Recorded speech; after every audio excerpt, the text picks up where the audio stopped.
Sign to Z zero हो जाएगा 2 times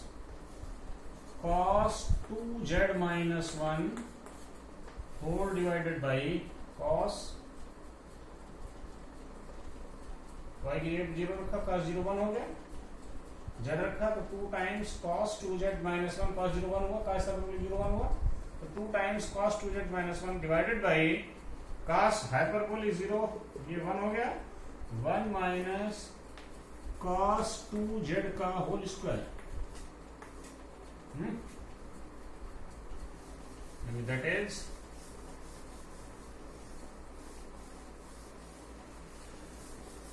उसको और आगे सिंप्लीफाई करिए, यानी आपका साइन टू जेड जीरो हो गया माइनस 2 अपान, माइनस कॉमन ले लीजिए, इससे कट जाएगा तो माइनस 2 अपान 1 माइनस cos 2z। तो इसको फर्दर अगर आप सिंप्लीफाई करें तो माइनस 2 अपान 1 माइनस, और cos 2z की वैल्यू क्या होती है 1 माइनस 2 साइन स्क्वायर z, ये कट गया प्लस हो गया, यानी ये हो गया माइनस का 2 कट जाएगा, माइनस का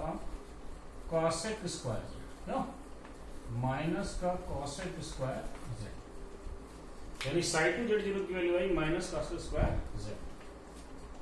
तो आपको साइन जेड जीरो की value 0 milli, sign to Z zero की वैल्यू हमें क्या मिली माइनस की cosec स्क्वायर z। अब साइन 1 साइन 2 दोनों फंक्शन की वैल्यू आप अपने मिलन फंक्शन फार्मूले में रख दीजिए और उसको इंटीग्रेट कर दीजिए। तो साइन 1 साइन 2 का वैल्यू याद रखिएगा, साइन 2 जेड जीरो आपका आया है फाइनली माइनस का cosec स्क्वायर z, माइनस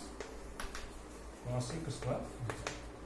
अब लगा दीजिए Milne function formula, integral F Z equal to integral sine 1 Z zero plus I sine 2 Z zero का whole D Z plus C.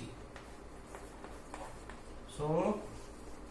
F Z is equal to 7 Z zero zero था, यहां पर आपने रखा minus का I cosec square Z D Z plus C. तो integral cos square theta क्या होता है cot थीटा, तो ये हो गया आई, इसका हो गया cot जेड, तो cot जेड प्लस सी है ना। तो यानी F Z is equal to, इसको इंटीग्रेट कर दीजिए, इंटीग्रल cos स्क्वायर थीटा क्या होता है cot थीटा, तो capital F Z is equal to हो गया I cot Z plus C, ठीक है। Integral minus cos square theta क्या होता है cot थीटा, है, तो ये हो गया I cot Z plus C. अब कैपिटल एफ जेड क्या था आपका 1 plus I times of Z, 1 plus I times of Z is equal to I cot Z plus सी।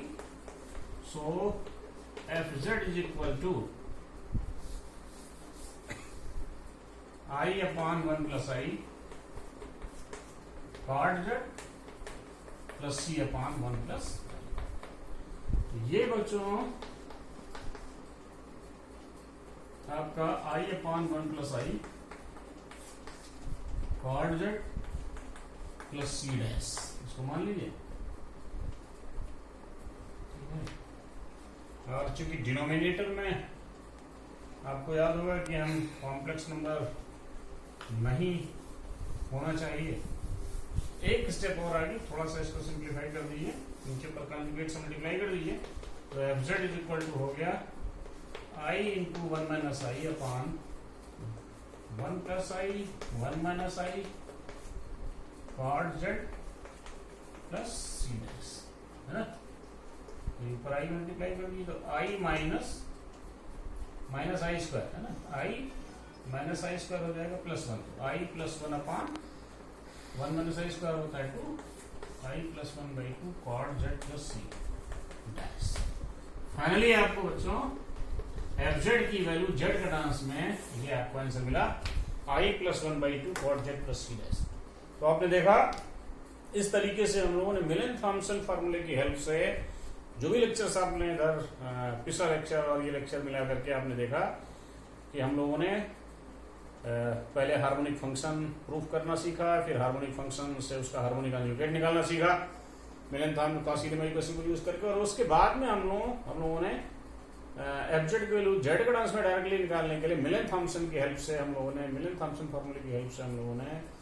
हमें अगर यू या वी फंक्शन दिया हुआ है या हमें यूवी का सम दिया हुआ है या यूवी का डिफरेंस दिया हुआ है, इन सभी पे हम लोगों ने डिफरेंट एग्जाम्पल्स कई सारे प्रॉब्लम सॉल्व की, और इस तरीके से आपका ये मिलन थॉम्सन का जो चैप्टर है वो कंप्लीट हुआ। इसमें प्रॉब्लम्स कंप्लीट हुई। Thank you.